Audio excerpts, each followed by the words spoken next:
Reprodução, amor, paixão. Sempre relacionados, são vários os aspectos desse assunto tão delicado que está presente na vida de todos nós: a sexualidade. Esse é o tema de hoje do seu programa Transição. A sexualidade, ela traduz uma abrangência que envolve várias dimensões do ser.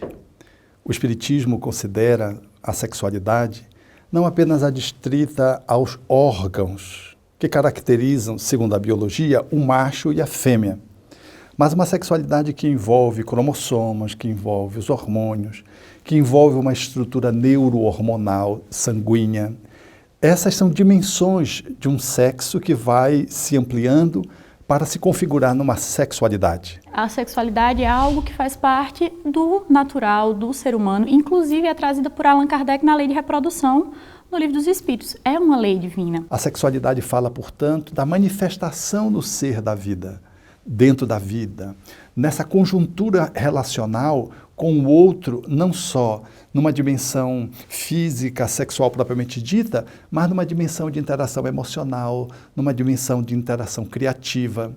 Porque para os espíritos, a sexualidade, ela configura uma energia criativa. Que é uma energia carregada de um magnetismo muito importante e necessário para a vida do indivíduo. A energia sexual, ela define claramente a origem da pulsão sexual no cerne do ser, no espírito. O sexo não é algo físico, muito embora perpasse por ele e traduza a sua dimensão dentro dessa estrutura hormonal. Mas a sua origem, essa pulsão que mobiliza tanto a energia física, neuronal ou hormonal, ela provém do espírito. Então, é nessa perspectiva que nós vamos considerar a energia. Uma energia que fala de um ser que não é homem, não é mulher, é espírito. Nós podemos entender sobre a sexualidade recorrendo ao Livro dos Espíritos. Na questão número 200, Allan Kardec pergunta aos benfeitores espirituais se os espíritos têm sexo. E a resposta é não. Os espíritos não têm sexo, mas nós utilizamos do corpo físico para ter as nossas experiências, ora no corpo masculino, ora no corpo feminino, para que nós possamos desenvolver todas as nossas aptidões. A mulher traz mais a sensibilidade, a ternura, e o homem é mais objetivo. Chegará o dia que todos nós teremos desenvolvido todos esses, tanto da parte feminina, tanto da parte masculina. Essa questão, em O Livro dos Espíritos, a questão número 200, ela fala, portanto, dessa manifestação co-criadora do ser. Nós somos aqueles que estamos conectados com o divino, ao Criador, Deus, e àqueles que somos seus filhos, e temos essa energia criativa e temos essa conexão com o Criador, e essa energia nos identifica com ele através da sua manifestação. Para a doutrina espírita, o sexo é vida, é criação. Portanto, aprender a realizar bem a comunhão sexual é algo que precisa ser entendido como uma vivência, algo que o indivíduo vai aos poucos aprendendo. E nós temos que saber utilizar essa energia, que pode ser utilizada de uma forma boa ou de uma forma negativa. Quando é utilizada com amor, com carinho, ela atinge os seus objetivos, que é unir as pessoas, perpetuar a própria espécie, mas muitas pessoas acabam utilizando essa energia de forma promíscua, que acaba levando ela para outros lados, inclusive atraindo obsessores. Essa energia criativa, ela pode se manifestar, seja através do ato sexual, gerador da procriação, ela se configura também como uma possibilidade de uma interação energética nos parceiros que estabelece a relação sexual, configurando-se num circuito de forças eletromagnéticas em que as pessoas envolvidas se alimentam em regime de reciprocidade, mas essa sexualidade que é procriativa, que faz parte dessa interação, desse circuito de força entre os parceiros que estabelecem uma relação amorosa, de confiabilidade,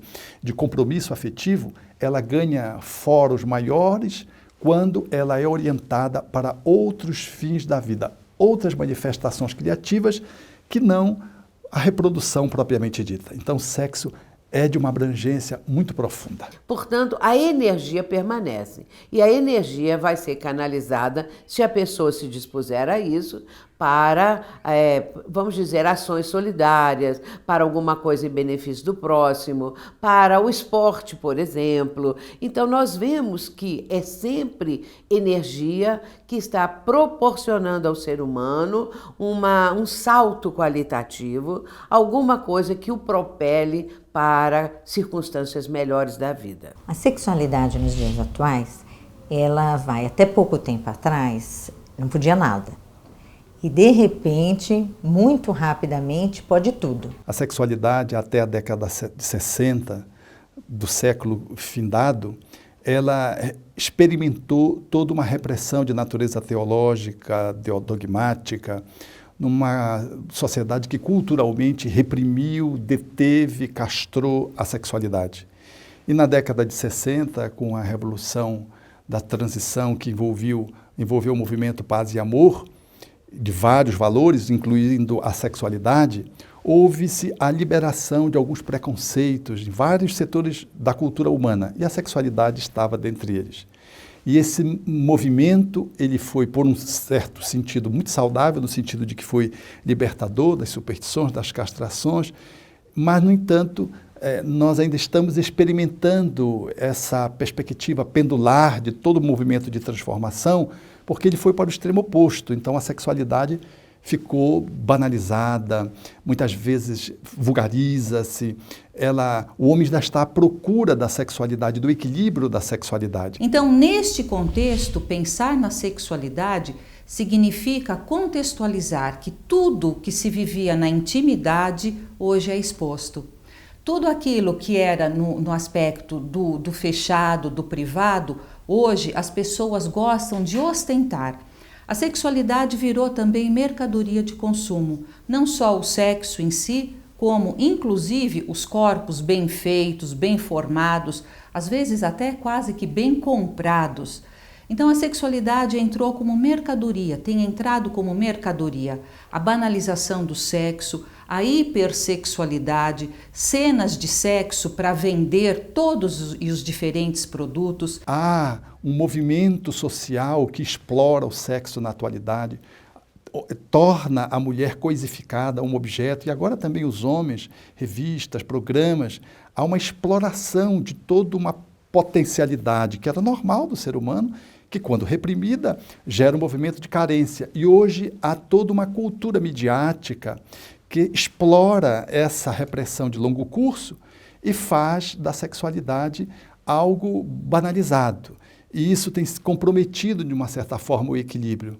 Nós experimentávamos consequências negativas que Freud estudou com muita sabedoria, os processos repressivos, gerando inibições, castrações, os processos histéricos ao seu tempo, e hoje nós experimentamos uma sexualidade que não tem referências de equilíbrio. Então o ser humano confunde sexo com muitas coisas, inclusive com a amorosidade, e faz do prazer pelo prazer. Hoje nós vemos que os valores estão sendo substituídos por situações totalmente desequilibradas, que mostram uma devassidão, um desregramento em relação a tudo aquilo que a pessoa está vivenciando. E, logicamente, no meio disso tudo e predominando a união sexual, a sexualidade, e isso está trazendo graves prejuízos para o ser humano enquanto espírito imortal. E por que isso tudo? É interessante que o nosso mundo hoje, a preocupação é o aqui e agora. Não se pensa em longo prazo. Então tudo aquilo que é imediato, que é passageiro, é valorizado. Da mesma forma, a questão da sexualidade. Existe até os verbos ficar, estar, nunca permanecer, né? Há quem diga que o próprio amor ele dura, mas ele dura Ele é eterno, mas ele é eterno enquanto ele dura. O que acontece é que muitas vezes nós, como estamos saindo de uma fase de muita repressão sexual, estamos no oposto do pêndulo. Então está se vivendo uma erotização desregrada e uma vida para o sexo muito louca. A visão da doutrina espírita em relação à sexualidade é uma visão que nos ensina o amor legítimo, o respeito, a harmonia interior, essa busca que o ser humano deve sempre empreender. Agora o Transição dá uma paradinha para o intervalo e já volta.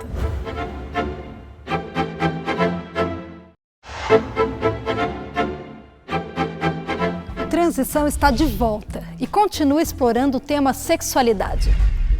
Quando a gente fala sobre educação sexual para as crianças, em primeiro lugar a gente precisa lembrar dos pais. Qual é a educação que os pais têm nesse sentido, qual é o conhecimento deles, porque isso, como qualquer educação para os nossos filhos, deve fluir de maneira muito natural.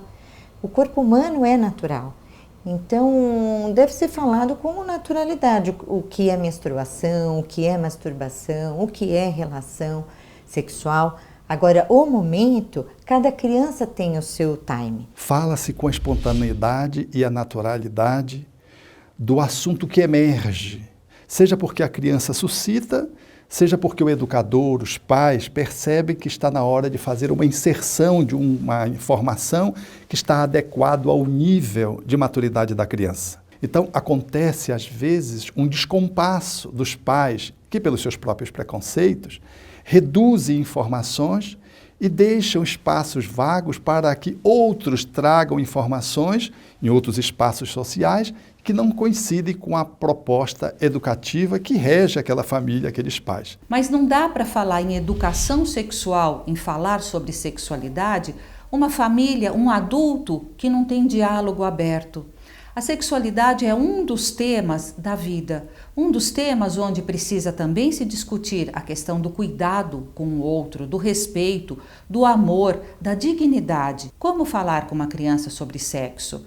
Falar da forma mais exata, mais clara, mais simples possível. Sempre sem tabu, sem mistério, nós temos que tratar de uma forma natural, conversando, respeitando os limites de cada idade, tratando da forma adequada para cada faixa etária, para que a gente não avance o sinal e fale de coisas que se tornem abstratas para cada faixa etária. No momento em que o assunto surge, trata-se do assunto, se é necessário falar dele em função de algum ponto que você perceba como educador, como pai, como mãe, faça isso e vá configurando a sexualidade num trato de espontaneidade. Até porque não deve ser um assunto solene, onde todos vamos sentar para conversar, um assunto sério. É sério, mas como tudo na vida que é sério, é bom, é espontâneo. Acontece na alimentação, acontece no banheiro, acontece dentro do carro, o assunto emerge. Fora disso, o estímulo para que o conhecimento seja apresentado com realidade, com normalidade, sem fantasias, sem mentiras, para que a criança comece a entender o significado do sexo com vistas a um aspecto mais nobre da vida. É claro que os pais, os responsáveis, tendo condições para isso, devem orientar os filhos a esse respeito. E também notar que a própria criança, muitas vezes, vai começar a fazer perguntas relacionadas com os próprios órgãos genitais, com a própria condição de ser menino ou menina, essa diferença que a criança aos poucos vai notar entre uma amiguinha, entre ele próprio sendo menino e assim por diante. E isso são perguntas que vão chegando e que os pais devem responder com naturalidade. O grande problema da sexualidade é a mítica, né? Muito grande. O que nos falta é sinceridade. A gente mente tanto que as crianças não confiam em você. E essa falta de transparência é que leva aos problemas. Você fala, ele não acredita e vai experimentar. Então, você que não queria que seus filhos vivessem os problemas que você viveu, você deveria ser mais transparente. Quem é a melhor pessoa para dizer a um homem como sente uma mulher do que a mãe dele? Como foi a sua primeira vez? Foi bom ou foi ruim? Por que foi ruim? O que foi que fizeram com você que fez ser tão desagradável? Você já contou isso para o seu filho do sexo masculino? Não? Então ele vai repetir as mesmas coisas. Então você só está propagando o problema, porque você não teve coragem de ser sincera. A gente finge, a gente mente, e por conta disso a gente vai transmitindo esses problemas, essa falsidade. Então eles vão perguntar onde?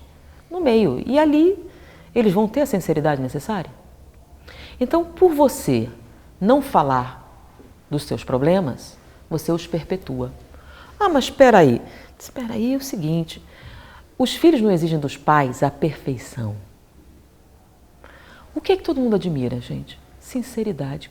Vamos lá, qual é a coisa mais importante para o ser humano? Isso é uma pesquisa. Confiança. Alguém em quem confiar. É tudo que você mais deseja. Então você pode ser ladrão, mas você tem um amigo que não é, quem você vai procurar? Então, a confiança é uma coisa muito valiosa. Os nossos relacionamentos todos têm como base a confiança, mesmo que você seja um ladrão. Você quer confiar em alguém. Em quem você vai confiar? Se você mente para os seus filhos, em quem eles vão confiar? Então eles farão as próprias experiências e cometerão os mesmos erros que você cometeu. E depois você vai ter a responsabilidade disso.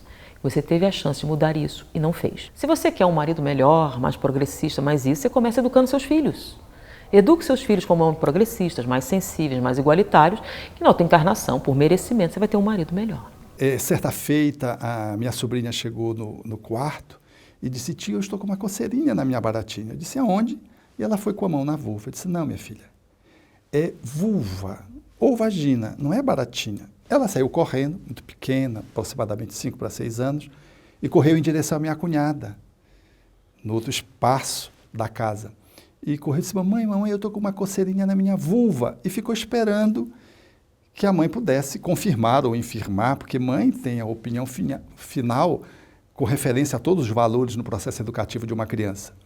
Então a mãe ficou, me olhou, eu me antecipei para que não sobrasse um psicotapa, e disse, eu disse para ela que era uma coceirinha na vulva, porque ela disse que era baratinha. Baratinha é um inseto antigênico que fica voando por aí, a gente não sabe nem porquê, nem Deus sabe por que ele criou, quebrando assim aquele clima que ficou um pouco tenso. E a criança ficou olhando para ela, então ela olhou para a filha, ficou ficando vermelha e disse: minha filha, é vulva. Quer dizer, quase que não sai, demonstrando a sua desconexão de tratar o assunto com a filha, um assunto tão comum, tão rotineiro, mas que, enquanto adulta, não pôde fazer isso com seus pais. Então vamos chamando de pênis, desde a terminologia que a biologia consagra, vagina, vulva, desprezando algumas terminologias que são míticas e que são, às vezes, traduzem uma certa desconexão da sexualidade quando se configura com pintinho, flautinha, baratinha, que são termos que não configuram. A criança já vai percebendo que o adulto trata da sexualidade sem a espontaneidade que ela implica, que ela requer, tratando assuntos com naturalidade. Quando se fala a palavra pênis, por exemplo, que parece que induz uma coisa pesada, é na cabeça daquele que está pensando isso, porque da criança não, ela não tem essa informação. Quando chega a informação, ela configura como uma parte do seu corpo, porque se você diz que é pintinho, ela vai pensar que é o pintinho animal. E aí, cornetinha, ela pensa que é cornetinha, ela vai ficar confusa.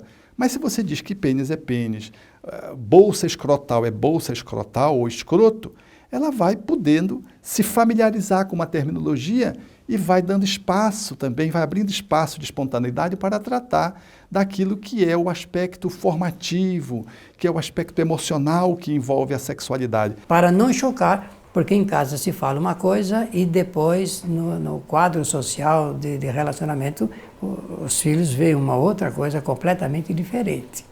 Na maioria das vezes esse assunto acaba aflorando com maior intensidade no adolescente, que é quando ele começa a descobrir mais o seu corpo, que é quando ele conversa mais com os amiguinhos sobre esse assunto. É importante considerar que o espírito, saindo da posição da infância para se tornar um adulto, ele experimenta a maturação dos seus órgãos anexos que envolve a sexualidade. E é o momento em que o espírito se apropria dessa reencarnação, trazendo o passado e o presente no movimento de construção daquilo que vai modelar definitivamente o adulto, configurando a autonomia econômica e emocional com que ele se emancipa. Então essa fase é muito importante e a sexualidade tem uma posição muito definidora nos rumos deste espírito que está reencarnado. A adolescência é um movimento que acontece em grupo. Adolescência e juventude, a partir do grupo, cria normas e aspectos comportamentais específicos. O adolescente tenta estabelecer a própria identidade sexual, a própria personalidade. E o adolescente, ele tem um movimento de rebeldia, um movimento de querer construir-se a partir da negação da lei e da ordem que recebeu da família. Nesse contexto, é preciso olhar com muito cuidado a questão da sexualidade. Hoje nós temos estatísticas que a antecipação das questões da sexualidade já chega. Por exemplo, a menarca, a primeira menstruação, hoje chega antes dos 12 anos para as meninas, o que antigamente se podia esperar até por volta dos 15 anos. Aliás, hoje, aos 15 anos, 30% dos jovens já tiveram experiência da relação sexual. Como? A sexualidade hoje não é mais algo só da intimidade, já virou algo da saúde pública. Gravidez antecipada, doenças sexualmente transmissíveis, prevenção dessas doenças. Então, lidar com a juventude significa conversar, dialogar, aprender a respeitar todos os valores de vida. É fácil? Não, não é fácil. Até porque nos dias atuais a juventude aparentemente tem outros valores. E é preciso que os adultos consigam interpor valores morais e reflexões nessa situação que eles vivem. O jovem atualmente anda, a meu ver, banalizando um pouco a vida, sem muitos critérios de respeito. E a sexualidade, acima de tudo, é o respeito ao próximo. E ultimamente eu não estou vendo respeito nem de si mesma com os jovens. Então eu considero na atualidade a juventude sendo fomentada, estimulada para práticas que não vão ajudar muito bem nesse movimento de transição. Se a sexualidade em si mesma, para o espírito que reencarna, ela já é um desafio por si própria, imagine alguém que se lança para as experiências, às vezes com essa largueza de liberdade, raiando a licenciosidade, que faz com que o espírito entre em zonas de muito desconforto e depois ele fique com N dúvidas e N conflitos que ele não precisava experimentar, além daqueles que ele já traz como próprio do seu próprio processo de planejamento reencarnatório. A sexualidade precisa ser respeitada e compreendida. E nada melhor do que este desenvolvimento acontecer numa família. Mas para isso acontecer, a família precisa ser composta de adultos que saibam dialogar, que saibam refletir, e eu poderia até dizer que saibam também orar. Então nós temos que compreender esse assunto, saber orientar as pessoas de que é preciso tomar cuidado para que não façamos um martírio do ponto de vista psicológico sobre o uso do sexo, não entrarmos na propaganda psíquica que se faz dos desarranjos, porque a orientação sexual ela é importantíssima na vida de todo ser humano. A orientação sexual, porque o sexo faz parte da nossa vida.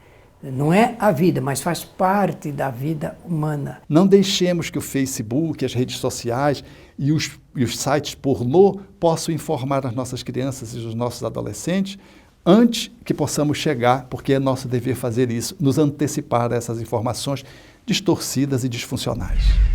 Continuamos com o nosso tema de hoje logo após o intervalo. Não saia daí!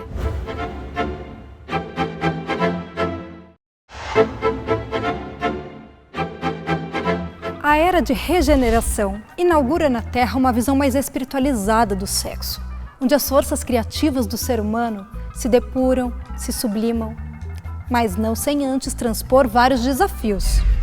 Quando a gente fala sexualidade e espiritismo, tem tudo a ver, porque espiritismo é para a vida, espiritismo é para a sua melhoria.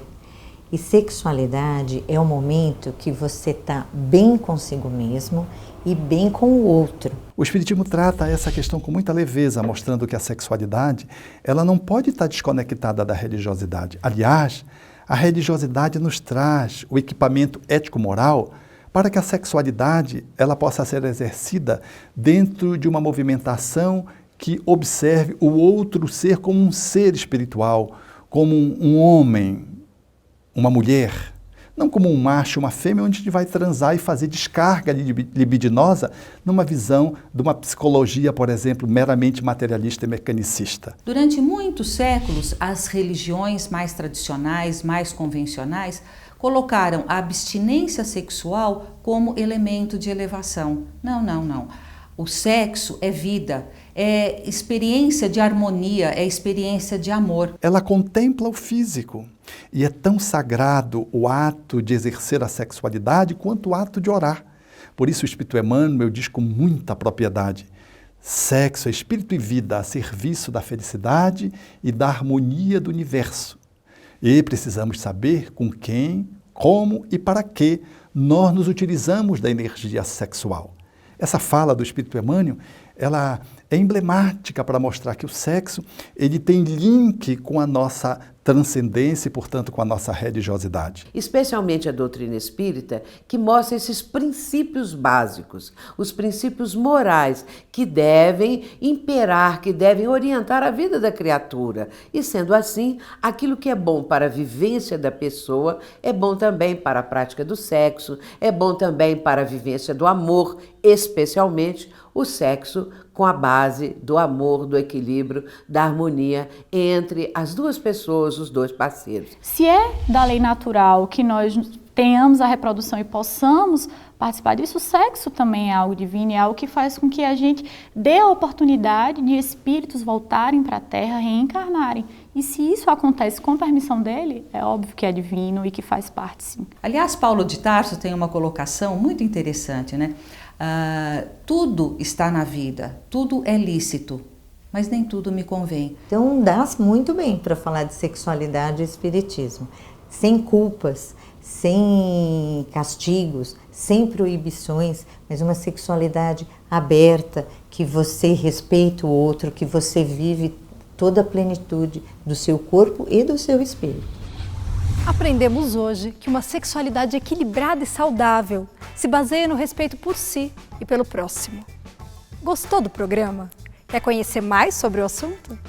Em transição.tv.br você tem acesso a mais de 200 programas em nosso arquivo. Aproveite! Até o nosso próximo encontro. Tchau!